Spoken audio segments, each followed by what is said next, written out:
équipe, nous allons l'installer. Nous allons l'installer. Nous allons l'installer. Il est en train de danser avec nous, maman.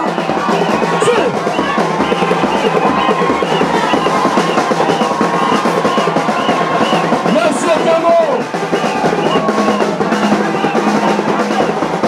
c'est sa génération, la génération de Bassoukou. Est-ce que ça va?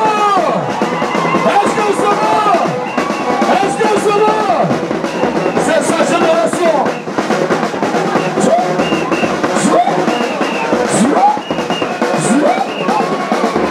Il est en train de prendre un peu de foule.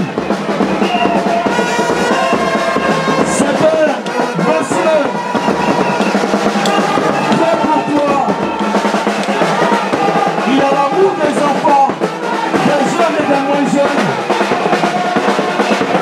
Enlève le mouchoir, enlève le mouchoir, enlève le mouchoir, enlève le mouchoir, enlève le mouchoir.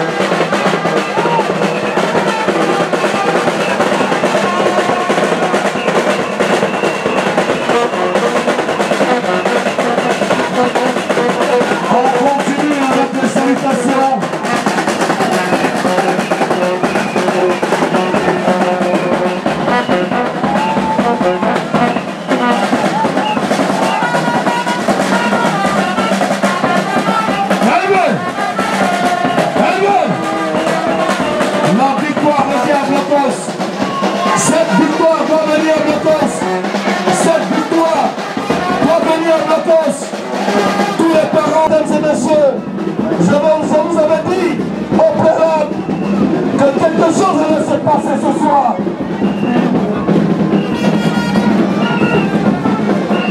Alors, mesdames et messieurs, nous avons la présence du président des jeunes Kanono qui est venu avec sa délégation soutenir M.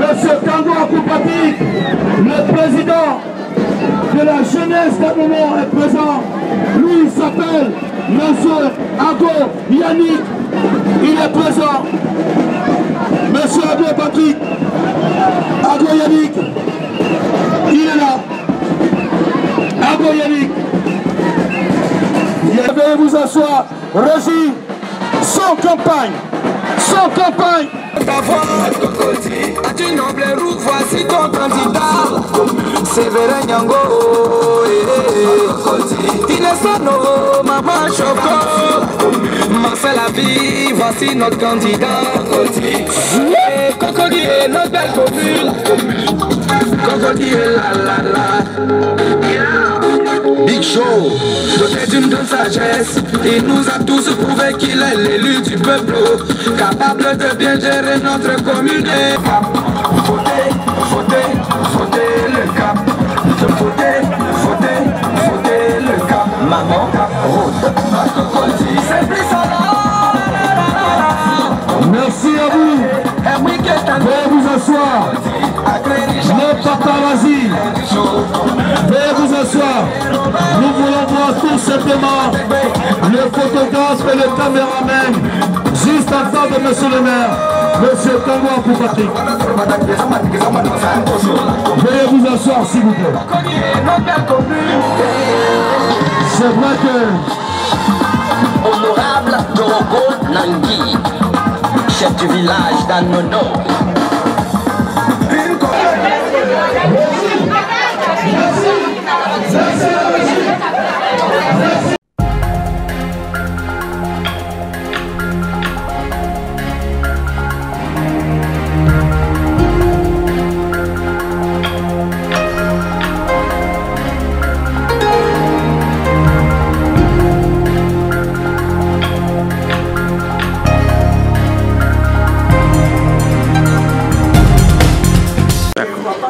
Bonsoir, je suis Arthur Nyomblero, je suis membre de la liste Notre Cocody qui veut briguer la municipalité donc, de cette commune chère à notre cœur parce que nous y habitons, nous y vivons, nos familles également y vivent. Et nous voulons que Cocody retrouve son lustre d'antan et surtout son harmonie de vivre. Ce qui nous emmène ici ce soir dans le quartier qu'on appelle communément Oufouécro. Oufouécro donc en allusion à notre très cher et illustre président fondateur de cette nation qui ici avait bâti donc cette cité pour les personnes qui travaillaient pour lui. Et c'est ces personnes-là qui ont travaillé pour le président. Elles en ont seulement servi le président Oufoué, mais leurs familles également sont restées ici. Elles ont servi successivement les présidents à la suite du président Oufoué. Et nous pensons que ce sont des familles qui méritent un minimum de considération, un minimum de respect. Aujourd'hui, nous apprenons, donc vraiment avec un pincement au cœur, que ces personnes, pour un projet qui peut être aussi noble, qui concerne aussi l'environnement, ces personnes, ces familles-là, qui aujourd'hui sont à la retraite, qui n'ont pas de subvention, qui n'ont pas de revenus, on veut les chasser de ce local-là qui les abrite depuis des années. Nous pensons qu'il faut aller un peu plus loin dans la réflexion. L'expulsion n'est pas une solution. Il faut discuter, il faut trouver des solutions collégiales, des solutions concertées pour permettre à ces populations également de pouvoir, je vais dire, garder leur dignité. Parce que c'est de ça qu'il s'agit, de la dignité de quelqu'un.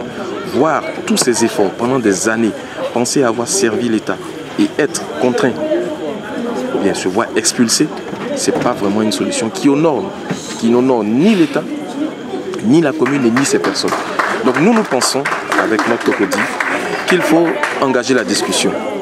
Ces discussions peuvent amener donc à des solutions concertées qui peuvent être de l'ordre de la relocalisation, par exemple, de ces populations.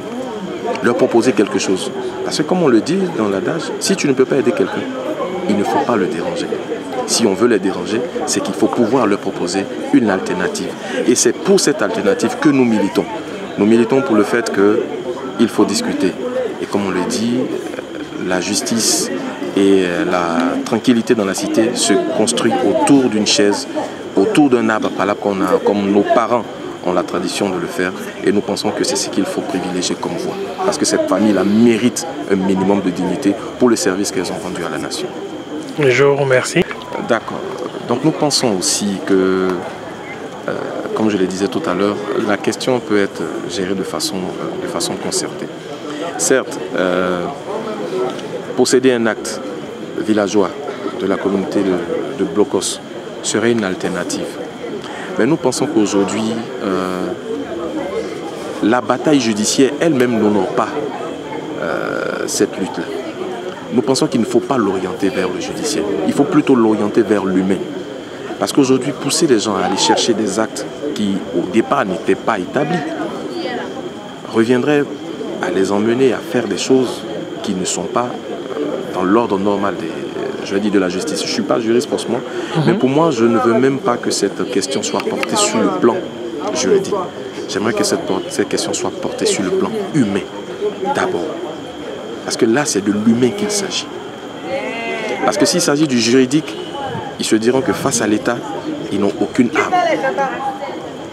Nous en appelons donc à la clémence de l'État face à des familles qui vivent ici depuis des années et qui sont en train de perdre leur dignité face à cette histoire. Regardez même l'état dans lequel se trouve cette cité, un état de délabrement. C'est-à-dire qu'ils sont carrément délaissés depuis des années. Et c'est normal pour des gens qui sont à la retraite. Et on connaît aujourd'hui le coût de la retraite en Côte d'Ivoire. C'est vraiment dérisoire pour eux. C'est vraiment dérisoire pour eux. Ils ne peuvent pas faire hériter leurs enfants de ces maisons parce qu'ils n'ont aucun titre de propriété sur ces maisons. C'est ça la réalité. Pour nous, nous pensons que cette question, elle doit être plutôt jugée sur le côté humain que plutôt sur le côté judiciaire. Je vous remercie.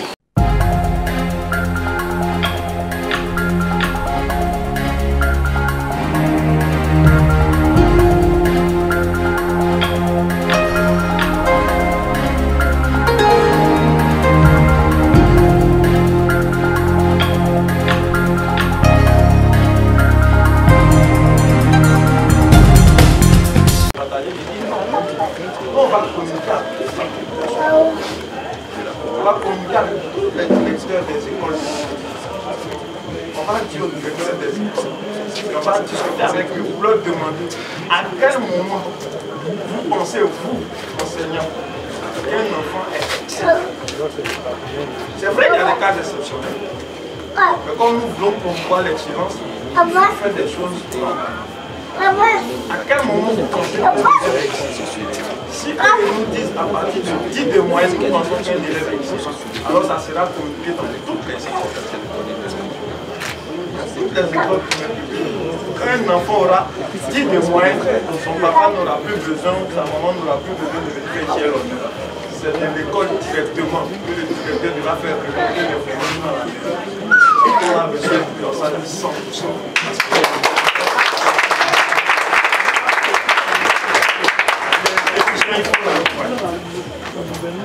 Donc, chers parents, on se concerne aussi l'emploi jeune. Vous voyez, c'est ce que je dis tout le temps. Quand on a conçu son programme, on n'a pas besoin de lire. Parce que ce programme-là, nous l'avons conçu nous-mêmes pendant 5 ans. Donc nous savons de quoi nous parlons. Certaines personnes vont venir, ils vont généraliser. Quand on sera mis, on va faire ça. On va faire ça. Moi, je donne des choses précises. Parce que je l'ai conçu. Je l'ai conçu, j'ai fait de sorte que ce soit un programme réalisable. Pour l'emploi jeune, qu'est-ce que j'ai décidé de faire? Bon, quand j'ai trouvé un problème, je cherche sa solution.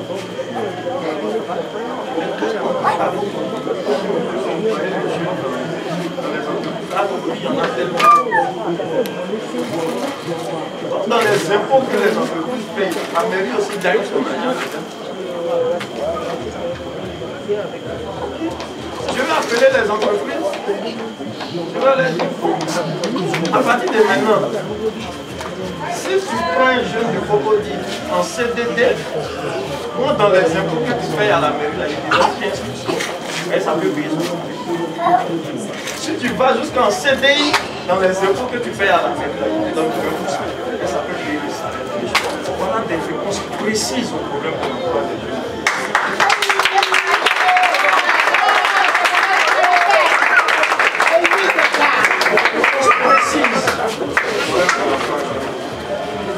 Et chers parents, il y a beaucoup de domaines que nous avons fait. Et il s'est fait par le temps. Le problème des personnes qui ne passent pas, le problème de l'éducation, le problème des femmes, le problème des jeunes, tout ça réuni, nous avons poussé, tout le consultation, tout le diagnostic que nous avons fait, nous a poussé à comprendre qu'il y a quelque chose à faire.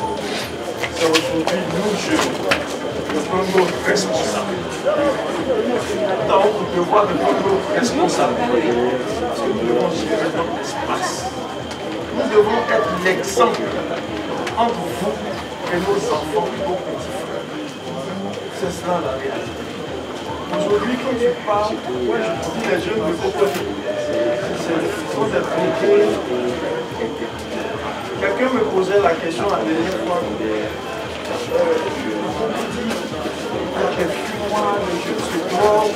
Qu'est-ce que vous pensez de notre classe? J'étais avec quelqu'un d'autre qui a dit non, mais il faut prendre la police, il faut casser, il faut. Je pense que ça va régler le problème. Ça ne va pas régler le problème. Ça va déplacer le problème. Pourquoi un jeune s'attend à ça? Parce qu'il n'a rien à faire ici. Il faut l'occuper. Si avant, il buvait 5 vins, quand il va commencer à être occupé, il va boire 2 vins, il va boire 1 vin. Et puis un jour, ses amis vont l'appeler, il va dire ah, je n'ai pas le temps, j'ai plus le temps. C'est pas résolu. C'est pas de prendre la police pour dire que rien ne déplace. Donc, chers parents, c'est un moment. Nous avons décidé de nous préciser. Prendre beaucoup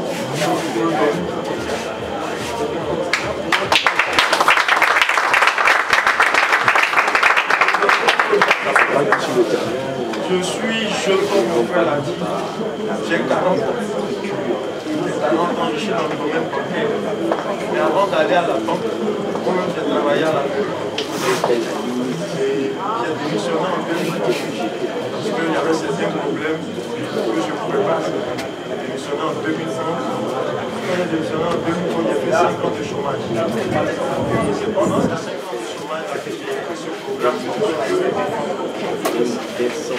comme je dis, je ne suis pas sorti, je ne suis pas un illuminé. Quelqu'un qui s'est levé pour dire ah, il y a une place à prendre, après on dit ah, il faut que j'ai travaillé mon programme avec mes enfants. J'ai aujourd'hui décidé de nous battre pour la population.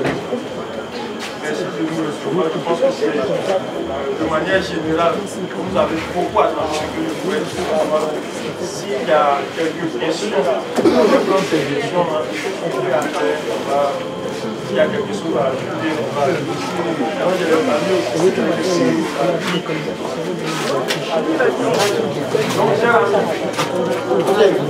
Monsieur Congo,